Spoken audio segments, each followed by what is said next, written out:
மைக்கே எடுத்துக்கோயேன், அது ஆன் பண்ணாதான் பேசும். அதான் ஆம்பளைங்க தான்டா கெத்து. ஒரு 2 ஃப்ரெண்ட்ஸ் காமெடியாக பேசிக்கிறாங்க. ஒருத்தன் எக்ஸாமுக்காக விழுந்து விழுந்து படிச்சுட்ருக்கான்.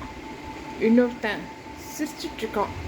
அடப்பாவி, டே மச்சான் ஏண்டா சிரிக்கிற அப்படின்னு இவன் கேட்குறான். உடனே அவன், இல்லைடா சிலதெல்லாம் நான் யோசிக்க நானே எவ்வளவு ஜீனியஸாக யோசிக்கிறேன்னு தோணுதுடா அப்படின்னு அவன் சிரிக்கிறான்.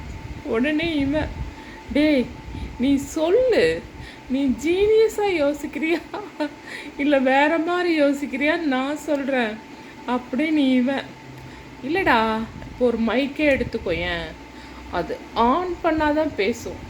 அதான் ஆம்பளைங்க தான்டா கெத்து அப்படிங்கிறான். உடனே இவன், ஓ ஓ இப்படிலாம் யோசிக்கிறியா நீ அப்படிங்கிறான். உடனே அவன், ஆம்ப்ளிஃபையர், அது ஆம்ப்ளிஃபையர் தான் இருக்குது, பொம்ப்ளிஃபையர் இல்லை. அது மைக்குக்கு சவுண்டு வரணுன்னா ஆம்ப்ளிஃபையர் தான் முடியும், பொம்ப்ளிஃபையர்னு இல்லைடா அப்படிங்கிறான் அவன். உடனே இவன், படுபாவி காலையில் எக்ஸாமை வச்சுக்கிட்டு யோசிக்கிறான் பாரு, ஏடா எப்படா உனக்கு இப்படிலாம் மனசு வருது, எப்படா நீ இப்படிலாம் யோசிக்கிற அப்படின்னு கேட்குறான் அவன். உடனே இன்னும் இருக்கு கேள்றா, சொல்லு அதையும் சொல்லுன்றா இவன். உடனே அவன் சொல்கிறான், அவசர ஊர்தி கூட பாடுறா, ஆம்புலன்ஸ் தான் சொல்கிறாங்க, பொம்புலன்ஸ்ன்னு இருக்கா.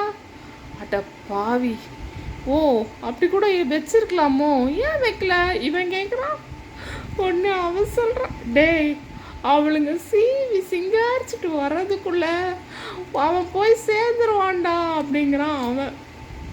உடனே இவன், டேய் போட்டோண்டா போதும்டா உன் கற்பனையெல்லாம், நீ யோசிக்கிறது ரொம்ப யோசிச்சிருக்க, வேணாம் மூளை வெளியே வந்துட போகுது, அதனால் நாளைக்கு வேண்டியதை படிச்சுட்டு அப்புறம் யோசிடான்றான். அவன் விடலை, இல்லைடா இன்னும் 2-3 இருக்கு கேளு, சரி சொல்லி தொலைங்கிறான். உடனே அவன், ஆம்புலன்ஸ் சொல்லிட்டேன்னா அடுத்ததுன்னு யோசிக்கிறான். சரி நீ சரி நான் ஒன்று கேட்கவா, கேளு, பென்ட்ரைவ் இருக்கேடா அப்படிங்கிறான். உடனே அவன், டேய் பென்ட்ரைவில் தான்டா சாங்ஸா 3000 கிட்டே ஏற்றலாம் அப்படிங்கிறான் இவன். உடனே அவன், டேய் வைரஸ் ஆகிடும்டா, அதில் பென்ட்ரைவுன்னு வச்சதுனால தான் வைரஸ் ஆகிடும் அப்படிங்கிறான் அவன்.